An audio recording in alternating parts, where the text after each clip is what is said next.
আমি এই বাগানটা গড়ে তুলেছি। আমার ছোট ভাই মানুষের বাগানে কাজ করে কাজ শিখছে, কর্ম শিখে সে আমাকে বললো, ভাই আমি মাঠেও কাজ করব, পাশাপাশি বাগানটা করব। তো আমি যেহেতু বাগানে চম দিব, তো আমাকে অল্প কিছু টাকা দিলেই হবে।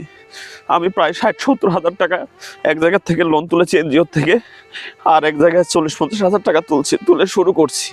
আর এছাড়াও আমরা যা বাইরে কাজ করি এখানে বিনিয়োগ করি, এবং আমরা কাজ কাম যা করি সব কিছু আমরা নিজেরাই করি, কোনো কামলা দিই না। তো এত কষ্টের মাঝে আমার বাগান কাটিয়ে ফেললো। আমি অত্যন্ত গরিব ফ্যামিলির একজন ছেলে, সংসার অভাব অনটন আছে। তো আমি এই কষ্টের মাঝে খুব কষ্ট করে সংসার চালানোর পাশাপাশি এই বাগানটি আমি তৈরি করি। তো আমার এলাকাতে কারোর সাথে কোনো দ্বিধাদ্বন্দ্ব বা দুই কথা বা কারো কোনো দুই কথা আমার হয় নাই। এলাকার মানুষ জানে আমি কেমন। আমার এই বাগানটা এত কষ্টের বাগান, আমার জীবনে 1 টাকা বলতে সঞ্চয় কিছু না। আমি সকল কিছু ত্যাগ করে আমি এই বাগানটা গড়ে তুলেছি আমার মাথা ছায়া হিসাবে, যে আমার সংসারটাকে একটু আগায় নিয়ে যাবো। আমার খুব কষ্টফল, আমি কিভাবে বলবো, ভাষা খুঁজে পাচ্ছি না।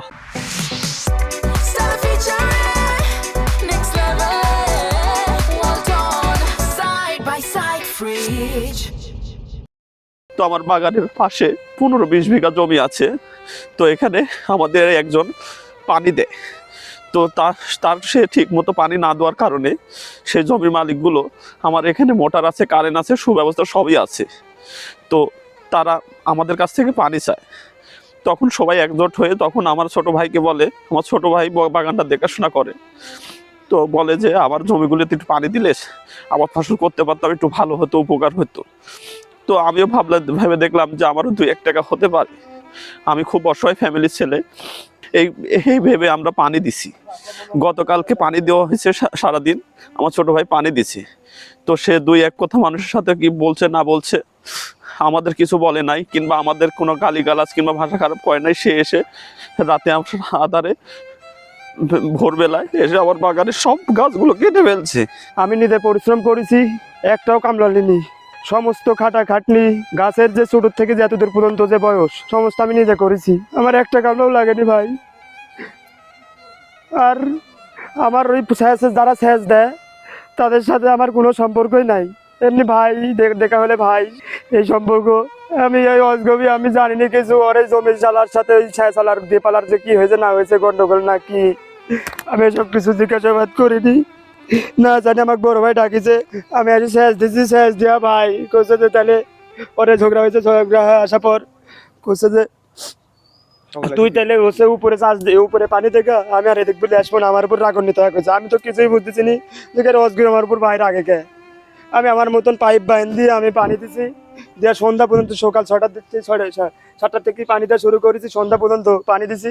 পানি দেওয়ার পর আমি রাতে বাড়িতে সকালবেলা আবার ভোরে 6:30টার দিক দিয়ে আমি উঠি, না খা ভাবি রাঁধতেছে যে আমি একটু কাজ করি, যাই আমি বাড়িতে ভাত খাবো। আইসি দেখি সকাল 6:30টার দিক দিয়ে আইসি দেখি আমার গেট মেট ভাঙ্গা, আমার ওই তালা ভাঙ্গা, আমার ভিতরের হচ্ছে ভাঙ্গা। আর আইসি দেখি এবার তাকাইছি ভাই, দেখি আমার সমস্ত গাছ কাটা, আমার 3 কার্টুন সার, আমার পাইপ, আর হচ্ছে আমার এই 3 কার্টুন স্প্রে ওষুধ, সার না স্প্রে ওষুধ, পাইপ, আর এই গাছ কাটিছে। এর বেশি প্রায় 200 গাছের বেশি হবে ভাই। মানুষের সাথে মানুষের শত্রুতা হতে পারে, কিন্তু এভাবে একটা গাছ, একটা বাগান এভাবে যত্ন সাথে সন্তানের মতো গড়ে তোলা, এভাবে কাটা মোটেও ঠিক করেনি। এটা টোটালি অন্যায়। এটার ন্যায্য বিচার চাই আমরা। এর বিচার না হলে আসলে দেখা যাচ্ছে কৃষক অনেক ক্ষতিগ্রস্ত হয়ে যাবে, অনেক ঋণ দেনা করে সে করছে। আসলে এটা টোটালি আনফেয়ার, এবং এটা কোনো সভ্য মানুষের কাজ হতে পারে না। আপনি দেখতে পাচ্ছেন এই যে টোটালি গাছগুলো কিন্তু ফলও ধরছে কিছু কিছু, এবং ফুল আসছে। গাছগুলো কিন্তু যত্নে গড়ে তুলছে। এই ক্ষতিটা হয়ে গেছে এরা নিঃস্ব হয়ে যাবে। এই পরিবারে টোটালি ঋণ দেনা করে এনজিও থেকে বিভিন্ন জায়গা থেকে 2 ভাই মিলে কষ্ট করে বাগানটা করছে।